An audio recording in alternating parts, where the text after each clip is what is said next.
Greetings, marketing students. Dr. Rodriguez here, and today we're going to be talking about market segmentation and cluster analysis. So I'll begin with just a quick review about market segmentation, what it is, why it's important. We talk about this a lot in the course because it helps marketers focus their efforts to better meet customer needs. Because customers develop preferences for offerings that deliver greater value and satisfaction. And so market segmentation actually helps firms to deliver value and do it better potentially than the competition.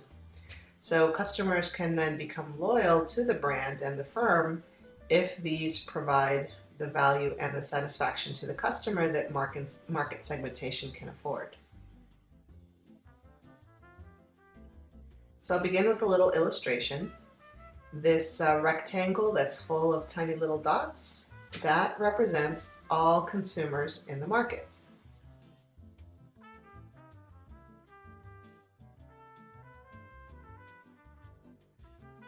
Now, ideally, there's two situations that would mean the most profit for the firm. The first would be the sort of lowest effort method, which would be to serve all consumers in the market with a single product offering, with a single marketing mix. However, this one-size-fits-all approach usually doesn't work because all potential customers are not the same. Then the other extreme would be to meet the needs of every single individual consumer in the market personally through their own personalized marketing mix, a very customized approach. However, this type of segment of one marketing is usually not feasible because the costs much outweigh the benefits. So the middle ground is to segment the marketplace. And so in doing so, we partition the market that is for the most part heterogeneous in terms of customer response to a marketing mix into more homogeneous submarkets.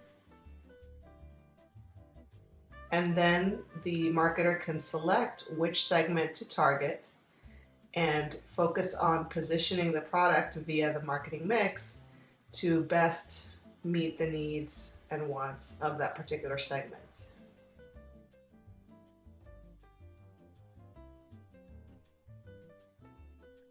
So again, segmenting the marketplace means partitioning a market of customers that would respond, basically idiosyncratically to the marketing mix into sub-markets that all would respond similarly to a particular marketing mix.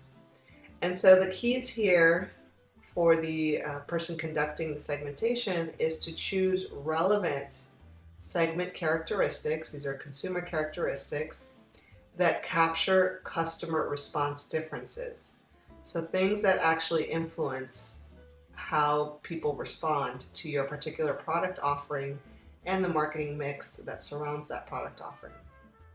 And so ideally you want a combination of motivational variables and descriptive variables. So in terms of motivation, we have things like personality and lifestyle and motives, which we'll talk about later in the semester. And then we need to be able to describe the people in the segment. So then we would use demographic variables, their purchase behavior, to help identify who the customers or potential customers are.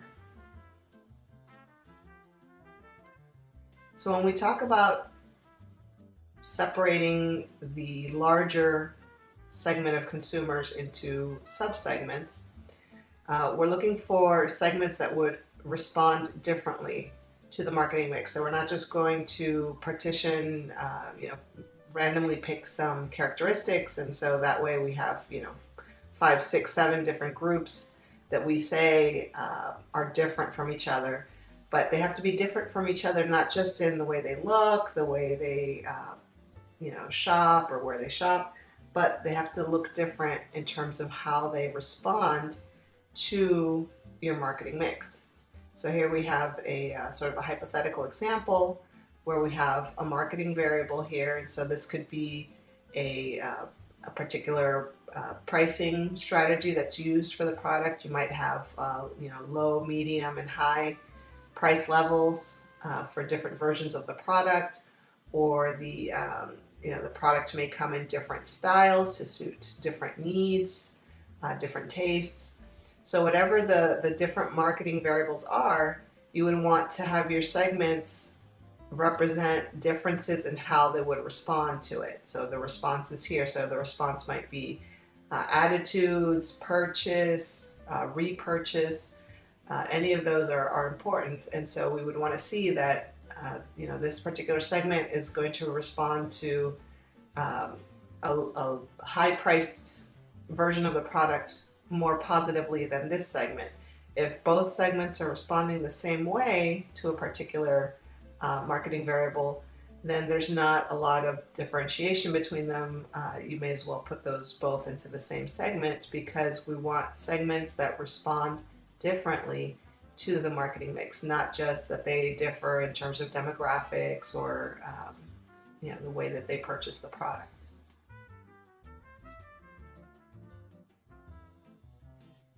Now, cluster analysis of segmentation data. So cluster analysis is a technique that turns your data about your customers or your potential customers into segments of customers. So it groups customers so that those that are within a cluster are similar to each other, and they are dissimilar from customers in other clusters. So it fits very neatly into what segmentation consists of. Now, when we conduct cluster analysis, and the next video will discuss that more in detail, the cluster solutions can derive many numbers of clusters. So the program, whatever analytical package you use, will be using Excel. It does not know, what your market is, what your product is. It is simply conducting the analysis. So it does require that the person conducting the analysis understand the market, understand the product, so that the ideal number of clusters can be chosen. So the manager must choose the cluster solution that is most interpretable and yields the most practical insights. In other words, that it's the most actionable. The manager can select target markets, target segments from within that solution that makes sense and would be profitable for the company.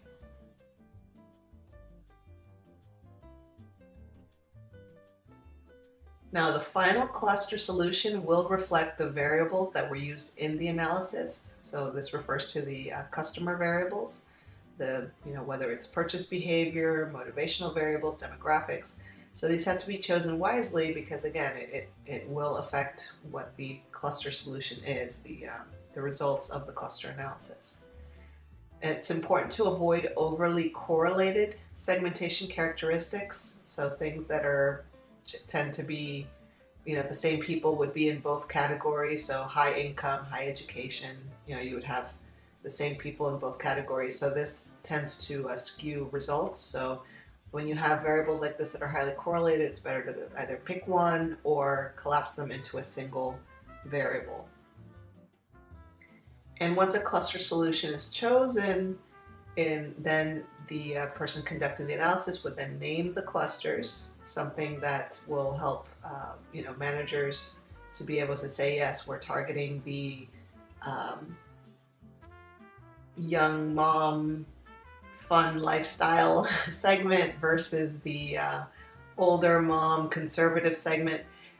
So these would just be to help describe who's in the segment and to give it a name, so we're not just saying market A, market B. And then when it comes to selecting the target market, firms must consider their available resources. So in terms of the amount of money, the capability of the employees, when selecting the target market, because although it may be ideal to be able to target multiple segments, the company may not have the financial resources to advertise differently for different markets and to possibly provide different versions of the product and things like that. So it's important for the firm to be realistic when selecting a target market. Now, several statistical packages are available that include the cluster analysis tool. So this includes SPSS, R, SAS.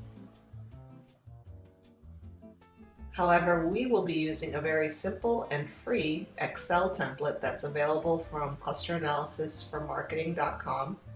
And it provides a cluster solution for up to 5 segments. And so for our purposes, that's enough. If for your own personal business purposes you wanted to derive a solution with more than 5 segments and you had a strong basis for doing so, then there's a paid version of the template that can accommodate that. So here is what the interface looks like. Basic Excel spreadsheet, but it has all of the formulas built in so that we can conduct the cluster analysis. I will be providing you with some data sets to use. There's also a sample data set that's given so you can play around with and get familiar with the interface. And again, the next video, the creator of the template goes into detail as far as how to run the cluster analysis, and then there's a video on how to interpret cluster analysis solution. Here's an example of what the segmentation map looks like that it provides. So you can kind of see how far apart they are. That's one important aspect of deriving clusters, that you don't want them to be too close together, because then that means that they're similar to each other. So there's a possibility that they're not going to respond that much differently to your marketing variables. Here's a 3 cluster solution. Again, here you can see that this one's the most different from these two. And then here it gives you a spot to name the segments so that the segment names appear on there. And so this provides a nice, something nice for your dashboard or for your report so that you can present your results. Here are some tips in working with the cluster analysis. The first thing is that it works best with scale or continuous data. So not something that's just 1 or 2, like male, female, because it will basically treat those as continuous numbers. So you might get a cluster where the average for gender is a 1.2. You have ones and twos, and so that's a little bit difficult to interpret. So you want continuous data, so things like preference, personality, where they're rating things on a scale of 1 to 5, 1 to 7, and so that yields more interpretable results. You need a minimum of 2 segmentation characteristics. This is referred to as variables, segmentation variables. Here there's 4 different ones that are all behavioral: willingness to switch, importance of price, importance of brand, frequency of shopping. So there's more on which the cluster analysis can base the solution. You need a minimum of 5 cases of customer data per variable. So if we have 4 variables here, we need at least 20 different people that have responded to our survey, just for more reliability of the results. In the sample data given in the analysis, I think there's only 10 responses. But again, it's more solid if you have more respondents per each variable. When you launch the template, you need to enable macros. So it's going to give you a little message that says this template has macros. Do you want to enable them? You click yes, enable. You need to load an Excel solver add-in, which comes pre-installed with all Excel. So you just need to click that you want it activated. And then you either type in the data. Like I said, I have data that I'm going to provide for the exercises we'll be doing. So you can either type it in or paste the data. Just be sure that you're pasting the values only so you don't overwrite any formulas. So you would do paste special and then select values only. And then you just click on this orange square right here to run the cluster analysis, and it takes about a minute for the output to calculate.